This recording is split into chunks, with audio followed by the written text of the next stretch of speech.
अमूरू अदा दीदारे लैला अकबिलु जाली जितारा जार जिदारा, मतलब कि मखासिन लुबू। अरे अरे, मैं मजनू की शायरी सुना रही थी। इसका हिंदी मीनिंग जानोगे? रुको, मैं हिंदी मीनिंग बताती हूँ।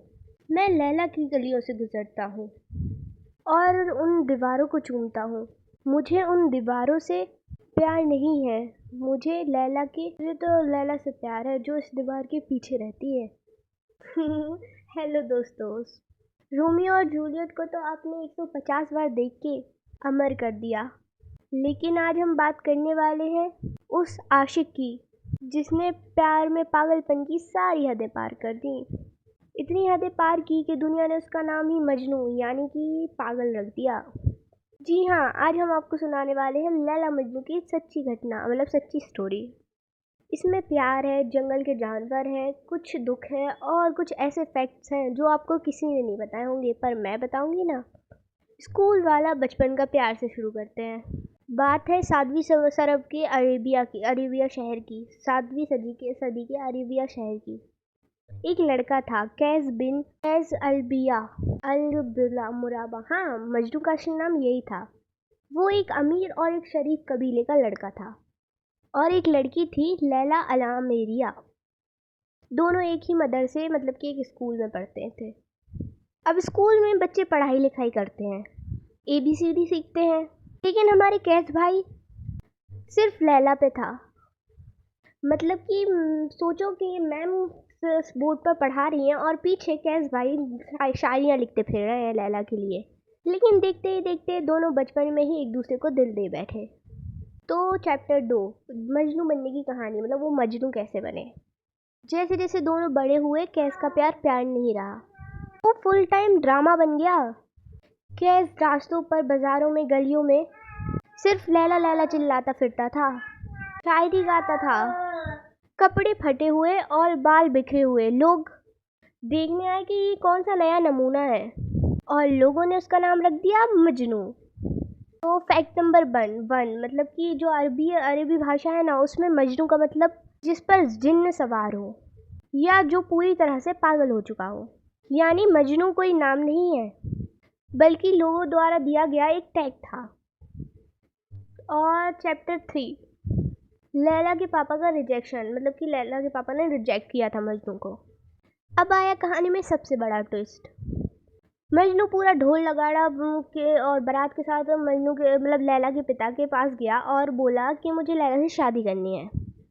लैला के पापा ने मजनू को ऊपर से नीचे तक देखा और मन में सोचा, ये लड़का जो पूरे शहर में मेरी बेटी के नाम ढिंडोरा पीटकर शायरियाँ लिखता फिर रहा है, इसे मैं अपनी बेटी दूँ? लैला के पापा ने कहा, ना, नको, बिल्कुल नहीं। अब आप एकदम ईमानदारी से बताओ दोस्तों कि कौन सा बाप एक पागल को अपनी बेटी दे देता? ये तुम ही सोचो उसकी हरकतें, वो रास्तों पे चलते हुए दीवारों को चूम रहा है, लैला लैला करते पूरे गलियों में फिर रहा है। थोड़ा तुम नॉर्मल बिहेव कर लेते मजनू भाई आप। इसके बाद लैला की शादी ज़बरदस्ती लैला के परिवार वालों ने एक अमीर और इज्जतदार व्यापारी से कर दी, जिसका नाम था वज़र अल-तराफी। चैप्टर 4, जंगल, जानवर और डिप्रेशन। फैक्ट 2, लैला की शादी की खबर सुनते ही मजनू का फ्यूज़ उड़ गया। उसने घर बार, कपड़े लत्ते सब छोड़ दिए और सीधे चला गया अरब के एक खौफनाक रेगिस्तान जंगल में। वो वहाँ पे नंगे पैर घूमता, पत्थरों पे लैला का नाम लिखता और हवाओं से बातें करता। फैक्ट 2, अब कहा जाता है कि मजनू जंगलों में इतना अकेला और उदास था कि हिरन और बाकी सब जानवर उसके पास आकर बैठ जाते हैं, मतलब बैठ जाते थे। जानवरों को भी लगता था, भाई का कट गया है, इसको डिस्टर्ब मत करो।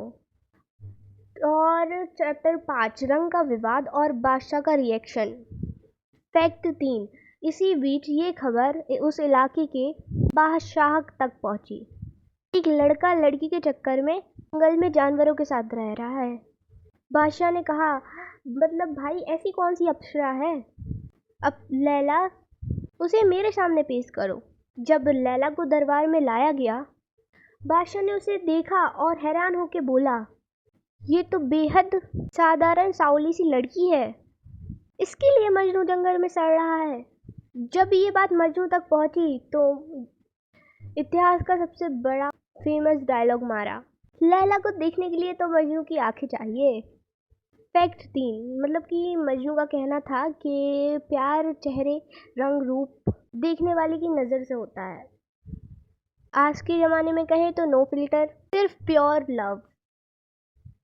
चैप्टर 6, दुखद अंत, सैड एंडिंग। तो अब आते हैं इस कहानी के क्लाइमैक्स पर। लैला भले ही अपने पति के घर चली गई थी, लेकिन उसका दिल हमेशा ही मजनू के पास रहा।